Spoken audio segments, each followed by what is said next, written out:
오늘은 룻기 강의 9번째 시간입니다. 아무개와 보아스의 삶이라고 하는 말씀을 전해드리도록 하겠습니다. 하나님의 은혜로 구원받은 성도는 신자로서 최선을 다하는 삶을 살아야 하는 것입니다. 오늘 주신 말씀을 통해서 그리스도인으로서의 나의 삶이 정말 하나님 말씀에 비추어 볼 때 하나님이 기뻐하시는 선택과 그러한 삶을 살았는지를 말씀을 통하여 깊이 성찰해 보고 하나님께 바로 서는 그런 시간이 될 수 있기를 바랍니다. 지난 시간 보아스와 룻이 나누었던 대화를 생각해 보시기를 바랍니다. 룻이 보아스에게 당신은 나의 남편의 친족으로서 기업물을 짜 곧 나와 가정을 책임져 줄 사람이라고 했을 때 보아스가 대답했습니다. 나는 기업물을 짜이지만 나보다 더 가까운 사람이 있으니 기다리라고 했습니다.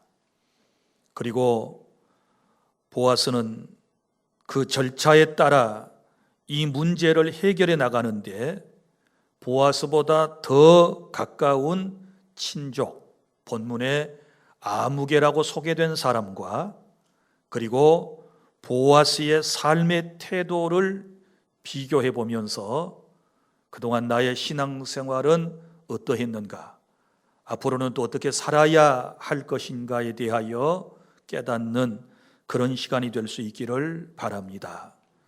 첫째, 말씀을 저버리고 욕심을 따라 살아서는 안 됩니다. 1절부터 8절까지 바로 아무개로 불리워지는 이 사람의 삶이 그랬습니다.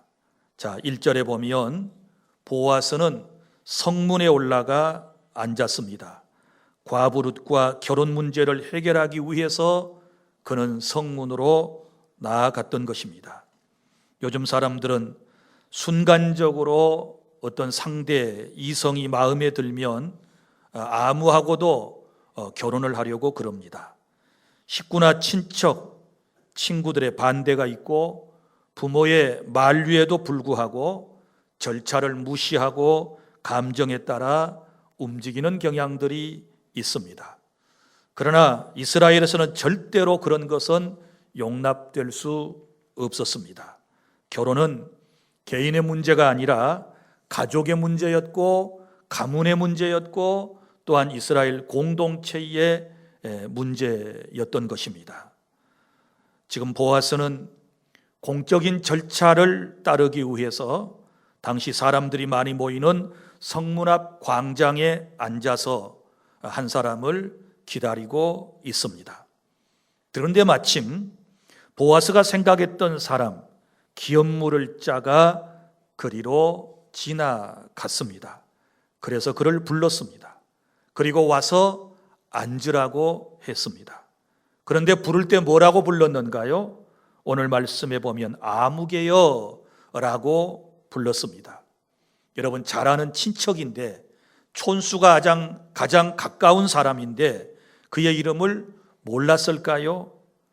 그렇지 않았습니다. 그는 분명히 그의 이름을 알고 있었을 것입니다. 그런데 아무개여 하고 불렀다라고 하는 것은, 그리고 후대에 성경을 기록한 사람이 아무개여라고 하는 말을 그대로 사용했다라고 하는 것은 이제 그 사람의 가치를 인정하지 않았기 때문에 그런 것입니다. 별로 가치 없는 사람, 육신의 감정에 따라서 욕심에 따라 살아가는 사람은 굳이 성경에 그의 이름을 밝힐 필요가 없다라고 생각을 했기 때문에 그의 이름은 여전히 아무개로 나와 있는 것입니다. 자, 이제 그 아무개 씨에 대한 이야기를 여러분이 들어보시기를 바랍니다. 2절에 보면 보아스는 기업 물을 자의 1순위가 되는 그 아무개라고 하는 사람을 불러놓고 앉게 했습니다. 그리고 사람을 보내어서 성읍의 장로 10명을 초청해서 그들도 앉게 한 다음에 기업 물을 자 1순위인 그 아무개에게 말문을 조심스럽게 열었습니다.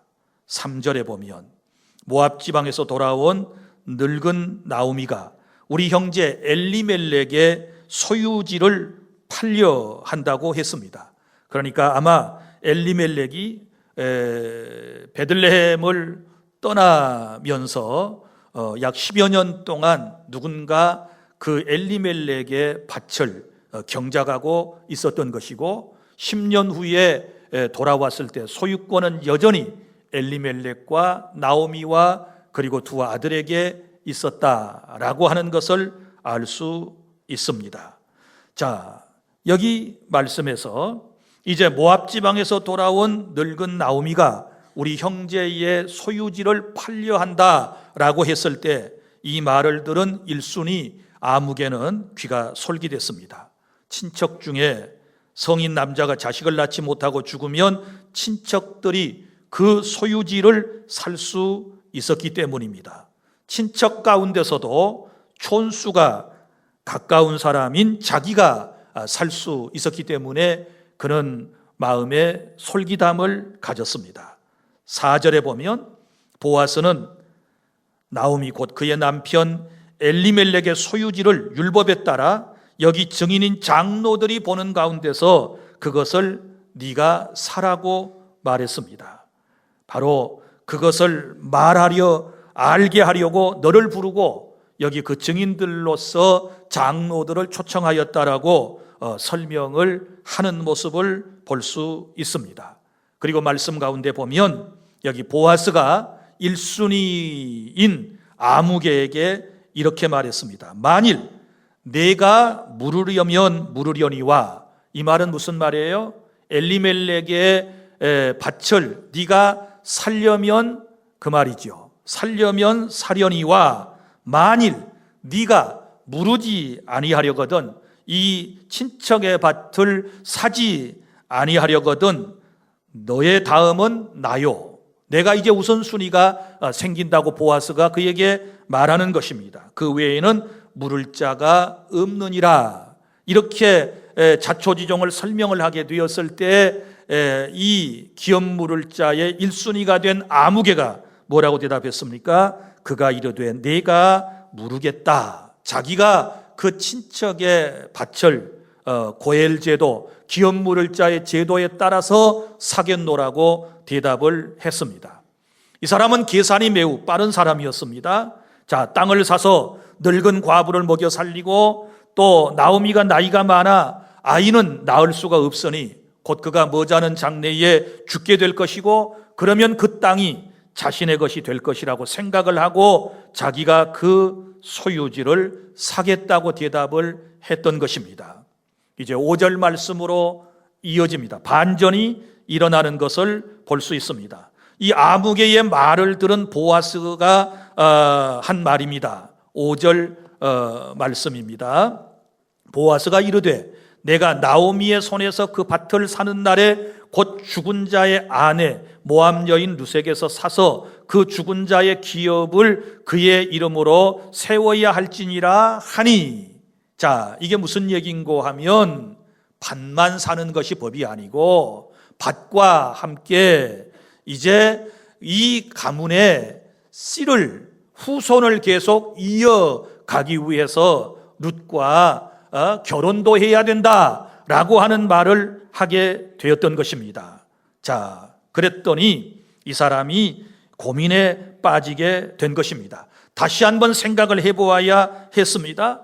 나오미뿐만 아니라 룻까지도 책임을 져야 한다는 이 말은 그에게 엄청난 부담을 가져왔습니다. 아직 젊은 여인이기 때문에 아이를 낳게 되면 그 땅은 그 아이의 소유가 되고 그렇다면 생각이 달라지는 겁니다. 적어도 4가지 문제를 그는 급하게 계산해 냈습니다. 먼저는 땅값을 당장에 지불해야 한다. 지금 지나가다가 친척인 보아스의 말을 듣고 지금 대답을 한 거잖아요. 사겠다고 그랬는데 땅값을 당장에 지불을 해야 된다라고 하는 것이 부담이 되었고, 그 다음에 또 하나는 두 여인을 먹여 살려야 된다. 밭을 사는 것도 중요하지만 두 과부를 법에 따라서 고엘 제도에 따라서 먹여 살려야 한다라고 하는 마음의 부담감. 그리고 또 하나는 이제 룻과 만약에 혼인을 계대 결혼을 해서 아이가 태어나면 그 아이가 다 장성할 때까지 양육을 해야 한다라고 하는 책임감이 마음에 생겼습니다. 그리고 또 하나는 결국 아이까지 다 키워주게 되면 그 땅은 결국 그 아이의 것이 되지 자기의 것이 되지 않는다는 것을 이 계산 빠른 사람은 또 생각해 냈던 것입니다. 그래서 내린 결론은 취소입니다. 자, 엘리멜렉의 토지를 사겠다고 그랬다가 이제 생각해 보고는 다시 번복을 해서 사지 않겠다, 이렇게 말하는 말씀이 6절에 나옵니다. 그 기업 물을 자가 이르되 나는 내 기업에 손해가 있을까 하여 물질적인 손해를 볼 것을 걱정을 했습니다. 나를 위하여 물으지 못하노니 내가 물을 것을 네가 물으라. 누구에게? 보아스에게. 이 순위가 되는 보아스에게 이 땅을 사서 네가 책임져라. 이렇게 책임을 전가하고 손사래를 치는 모습을 보게 됩니다. 나는 물으지 못하겠노라 하는지라.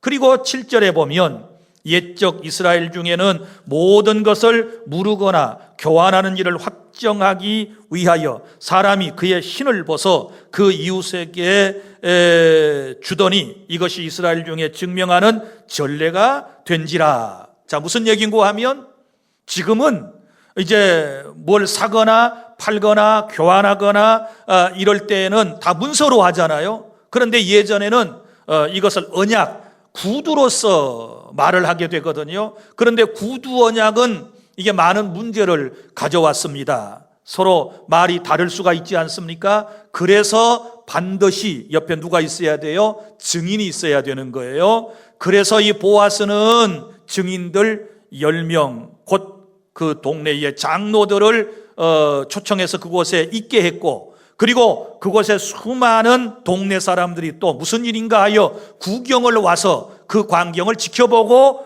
있었던 것이지요. 그런 환경 가운데서 1순위의 아무개 씨가 자기의 권리를 포기하는데 예전에 그 사회에서 해왔던 관습에 따라서 어떻게 했습니까? 8절에 이에 그 기업 물을 자 곧 아무개가 보아스에게 이르되 내가 너를 위하여 사라 하고 그의 신을 벗는지라. 이것은 뭐예요? 포기지요. 많은 사람 앞에서 나는 1순위를 포기하겠소, 나는 고엘 제도를 포기하겠소 라고 하는 선언인 것입니다. 그런데 성경에 보면 사실 이러한 고엘 제도에 대하여 포기하는 것은 굉장히 수치스러운 일이에요. 그래서 성경에 보면 이런 고엘 제도를 시행하지 않는 사람들에게는 신발을 벗었다 그랬잖아요. 그래서 신발 벗은 집 그래가지고 낙인이 딱 찍혀버리게 되는 거예요. 그러면 온 동네 사람들이 후손 대대로 저 집은 신발을 벗은 집, 신발을 벗은 집 이렇게 얘기한단 말이에요. 그 무슨 얘기예요? 기업물을 고엘의 제도를 감당하지 않았던 그런 집이다. 그런데 이 1순위가 되는 아무개라고 하는 사람은 그것이 부끄러운 줄도 모르고 그것이 창피스러운 일인 줄도 모르고 지금 신발을 벗는 행위를 하고 있고 모든 사람이 다 지금 그 광경을 지켜보고 있는 것입니다. 자, 그러면 이제 공적으로는 이 1순위의 아무개는 기업물을 이 고엘을 완전히 엘리멜렉의 가정 보아스와 루색에서 지금 포기했다라고 하는 것을 말씀을 하고 있는 것입니다.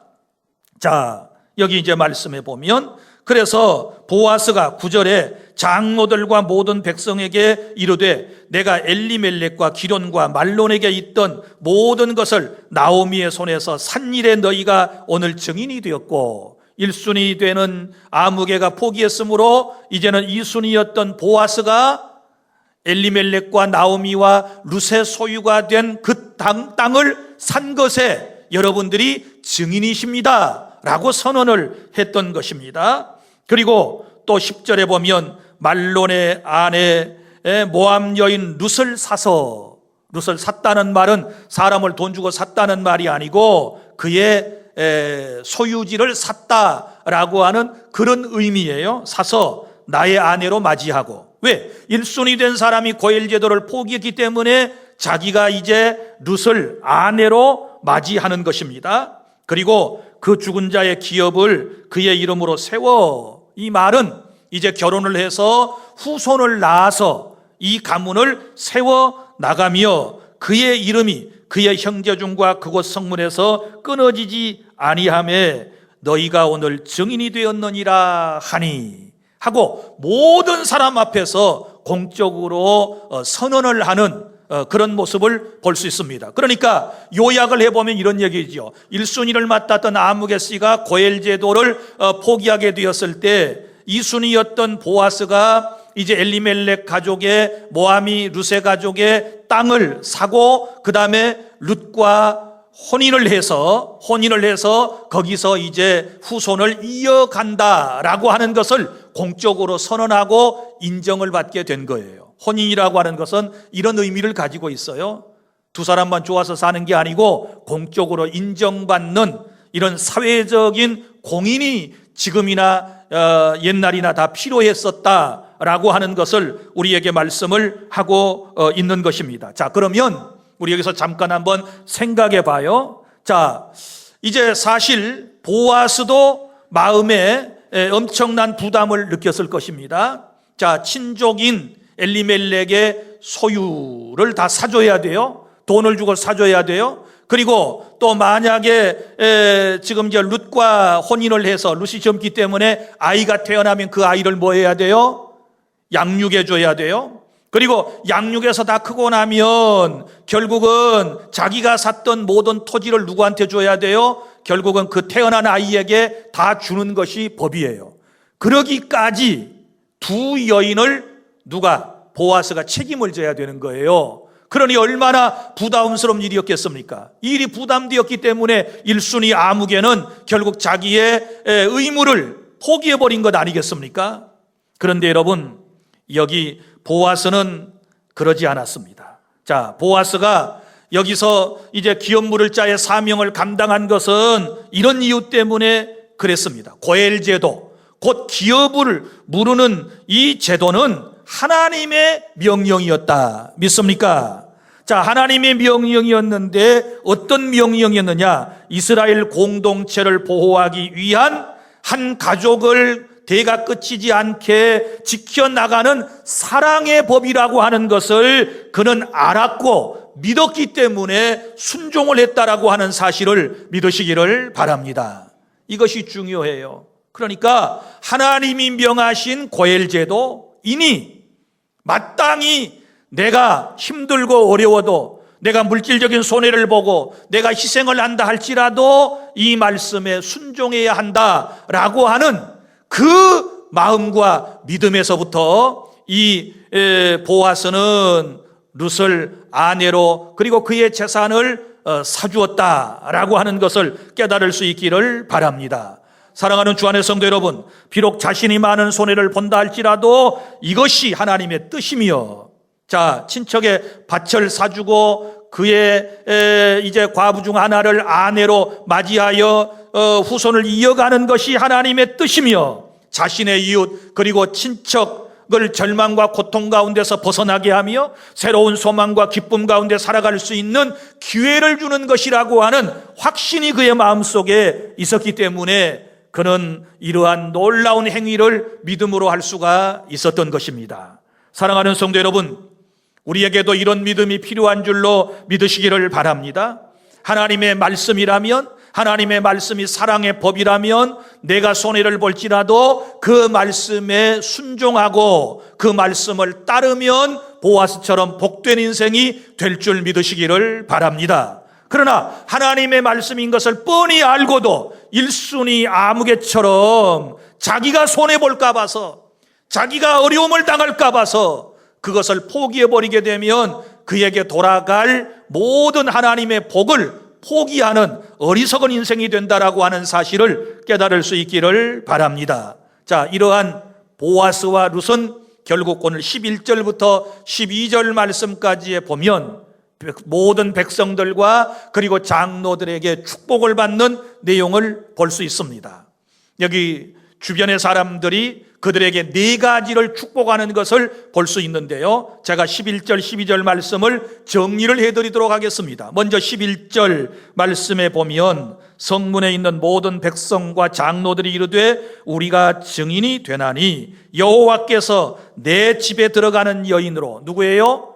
룻을 통하여 이스라엘 집에 세운 라헬과 레아 두 사람과 같게 하시고, 자, 첫 번째, 라헬과 레아 두 사람과 같은 복을 받게 해주십시오 그랬는데, 우리 구약성경 창세기 보면 야곱이라고 하는 사람에게는 두 아내가 있었습니다. 라헬과 레아가 있었고, 라헬과 레아를 통하여 이스라엘의 12지파가 형성된 것처럼 그런 놀라운 복이 있기를 원한다라고 축복을 해주게 된 것입니다. 사랑하는 성도 여러분, 그렇습니다. 룻은 결국은 보아스와의 혼인을 통하여 이 가문에서 다윗이 탄생하고 이 가문에서 예수 그리스도가 탄생하는 이런 놀라운 복을 받게 된 줄로 믿으시기를 바랍니다. 처음에 모압 땅에 돌아올 때는 빈손으로 왔습니다. 모압 땅에서 올 때는 통곡하며 돌아왔습니다. 두 과부가 돌아왔습니다. 그러나 이제 하나님께서 이들의 인생을 회복시켜 주심을 믿으시기를 바랍니다. 이제는 사람들에게 손가락질 받는 게 아니고 온 동네 사람들이 축복해 주는 그런 모습을 지금 볼 수 있지 않습니까? 이런 은혜가 저와 여러분 모두에게도 있기를 바랍니다. 그래서 룻은 메시아의 조상이 되는 놀라운 복을 받게 되었다. 그 다음에 두 번째 복은 이제 이렇게 말씀에 기록되어 있습니다. 11절 하반절에 네가 에브라스에서 유력하고 베들레헴에서 유명하게 하시기를 원한다, 이렇게 말했어요. 자, 여기서 에브라스는 어디고 베들레헴 어딜까요? 똑같은 동네예요. 한 동네인데 베들레헴의 옛날 이름이 에브라시였어요. 그런데 에브랏 곧 베들레헴에서 유력한 자가 되고 유명한 자가 되기를 원한다, 이렇게 말씀을 했습니다. 이런 축복을 하는 거예요. 이 축복은 이루어졌습니다. 보세요, 보아스가 원래 유력한 자라 그랬지요. 그럼 유력한 보아스 남편을 만났으니 룻도 유력한 사람이 되는 거예요. 할렐루야. 그 다음에 유명한 사람이 되었다. 자, 나오미의 인생과 이 룻의 인생을 한번 생각해 보세요. 무명의 사람이었지요. 슬픔 많은 사람이었지요. 통곡할 수밖에 없는 인생을 살았던 사람들인데 이제는 보아스와의 혼인을 통하여 유명한 사람, 그 지방의 많은 사람에게 알려지는 사람, 오늘날 우리에게까지 예수님의 족보에까지 알려지는 유명한 사람이 된 줄로 믿으시기를 바랍니다. 그 다음에 세 번째 축복이 12절에 나옵니다. 자, 상속자가 태어나기를 축복했는데 이 젊은 여자로 말미암아, 젊은 여자가 누구예요? 룻이지요. 내게 상속자를 주사 그랬어요. 상속자는 후사지요. 대를 잇는 사람을 의미하는 거예요. 그래서 이 보아스와 룻 사이에서 결국은 아들이 태어났고 그 아들은 다윗 왕의 바로 증조부가 되는 거예요. 이제 할아버지가 되는 거예요. 이런 은혜가 있는 것을 볼 수 있습니다. 그 다음에 네 번째는 후사에 대한 축복이었습니다. 내 집에, 자, 내 집이 다말이 유다에게 낳아준 베레스의 집과 같게 하기를 원한다. 이 말씀이 나오는데 이것도 우리가 여러분 성경을 통해서 이 사실이 뭔가를 알아야 돼요. 창세기 38장에 보면 유다와 다말에 대한 얘기가 나옵니다. 유다와 다말 사이에 태어난 아들이 바로 베레스예요. 원래는 쌍둥이에요. 베레스와 세라를 낳았다 이렇게 기록되어 있는데, 자, 여러분들에게 이 계대 결혼이 뭔가에 대해서 또 다시 한번 설명을 드려야 할 필요가 있어요. 왜냐하면 이 계대 결혼법을 모르면, 이스라엘의 법을 모르면 여러분이 룻기서를 오해하고 이상한 책으로 볼 수가 있기 때문에 그래요. 왜? 우리 관습하고는 다르기 때문에 그러는 거예요. 우리는 지금 저 수천 년 전에 이스라엘 세계로 지금 돌아가서 이 말씀을 이해하고 우리의 삶 가운데 적용하는 과제가 우리에게 있는 거예요. 자, 이제 여인들이 여기 동네 사람들이 내 집이 다말이 유다에게서 낳아준 베레스 집과 같게 하시기를 원한다 그랬는데, 무슨 얘기인가 하면 창세기 38장 있는 내용을 제가 잠깐 동안 간략하게 설명을 해드릴게요. 거기에 보면 유다에 대한 내용이 한 장 전체에 기록이 되어 있어요. 유다라고 하는 사람은 어떤 사람이냐? 야곱의 네 번째 아들로 태어났습니다. 그런데 이 유다라고 하는 사람은 3명의 아들을 낳았어요. 3명의 아들을 낳았는데 첫 번째 아들의 이름이 엘, 두 번째 아들 이름이 오난, 그리고 세 번째 아들 이름이 셀라라고 하는 아들입니다. 그런데 첫째 아들이 이제 결혼을 했습니다. 결혼을 했는데 누구하고 했느냐? 다말이라고 하는 여인과 결혼을 했습니다. 그런데 안타깝게 이 첫 번째 아들인 엘이 여호와 앞에 범죄하였으므로, 무슨 죄를 지었는지는 몰라요. 하나님께서 그를 죽여버리셨어요. 그래서 죽었어요. 죽었단 말이에요. 그러면 누구만 남아요? 다말이 남지요. 그러면 38장에 다 나오는 얘기인데, 그 아버지 유다가 다말에게, 그리고 둘째 아들 오난에게 이렇게 말했어요. 오난아, 내 형이 후손을 생산하지 못하고 죽었으니 네가 내 형수와의 관계를 통하여 우리 가문의 대가 끊기지 않도록 해라 그랬는데, 둘째 아들인 이 오난이 하나님의 뜻을, 아버지의 뜻을 거절하고 말았어요. 그랬더니 하나님께서 또 그도 죽여버리셨어요.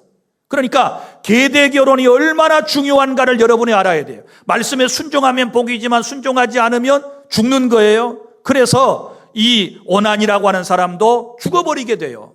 자, 그런데 이제 셋째 아들이 남았습니다. 셋째 아들은 셀라인데 어려요. 그러니까 아직 혼인을 시킬 수가 없어요.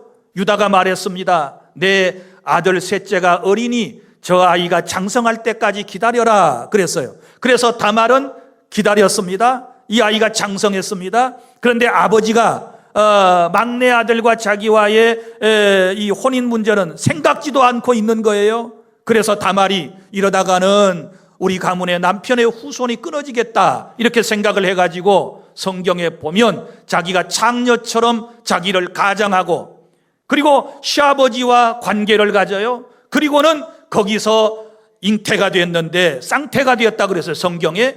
거기에서 나온 아들이 베레스와 세라예요. 베레스와 세라. 그 얘기를 지금 동네 사람들이 기억을 하면서 지금 나오미하고 보아스와의 관계가 다말과 유다와의 관계가 비슷하잖아요. 그래서 그렇게 해서 유다의 가문이 이어진 것처럼 보아스와 룻 너의 관계를 통하여 너의 가문이 그치지 않고 계속되기를 원하노라, 이런 축복을 한 거예요. 이해가 되셨습니까? 이것이 본문의 오늘 마지막 부분이에요. 사랑하는 성도 여러분, 우리는 늘 내 삶이 어떤 상황이 되었다 할지라도 늘 하나님의 말씀이 항상 우선순위가 돼야 되는 거예요. 그래서 하나님의 말씀에 보아스처럼 순종하고 내가 희생하고 헌신하게 되면 예수님의 조상이 되고 또 예수님의 족보에 오르는, 그리고 복받는 놀라운 은혜를 입게 될 줄로 믿으시기를 바랍니다. 이제 말씀을 맺습니다. 사랑하는 성도 여러분, 우리 그리스도인은 어떻게 살아야 할까요? 오늘 두 사람의 삶에 대하여 비교해서 여러분이 설명을 들으셨습니다. 한 사람, 기업 물을 자의 1순위를 가진 아무개라고 하는 사람은 욕심에 이끌려서 자기 계산에 빠져가지고 하나님의 말씀을 거역함으로 그는 신발을 벗어던지는 참 추한 모습을 보였고 하나님의 큰 약속된 복을 받지 못했어요. 만약에 이 사람이 기업 물을 자의 사명을 감당했다면 이 사람이 유명한 사람이 되었을 거예요.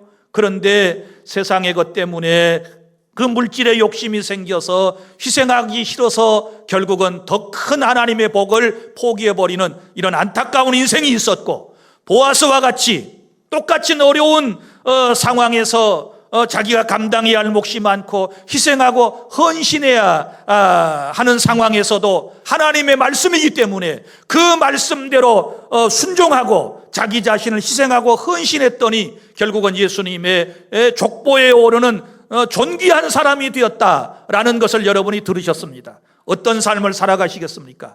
여러분이 둘 중에 하나를 선택하셔야 합니다. 오늘 성령은 우리에게 말씀하시기를 보아스처럼 살라고 우리에게 말씀을 합니다. 하나님의 말씀 따라 희생하며 살아가면 하나님이 예비하신 복을 받아 누리고, 그리고 다른 사람을 살리는 보아스가 지금 나오미와 룻의 가정을 회복시켜 주잖아요. 이처럼 이런 은혜를 체험하며 살아가는 그런 주 안에 모든 성도 여러분들이 다 되실 수 있기를 바랍니다.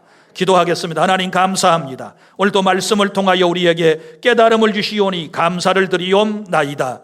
아버지 하나님이시여, 오늘 말씀에 두 부류의 사람에 대한 말씀을 들었습니다. 하나님의 말씀을 저버리고 욕심 따라 살던 이제 아무개처럼 그렇게 살다가 하나님의 놀라운 복을 받지 못하고 사람들에게 지탄받고 그러는 부끄러운 인생이 되지 않게 하여 주시옵소서. 우리는 보아스처럼 하나님의 말씀에 따라 희생하며 살아감으로 하나님께서 예비하신 큰 복을 받고 하나님께 영광 돌리는 주 안의 모든 성도들이 다 되게 하여 주시옵소서.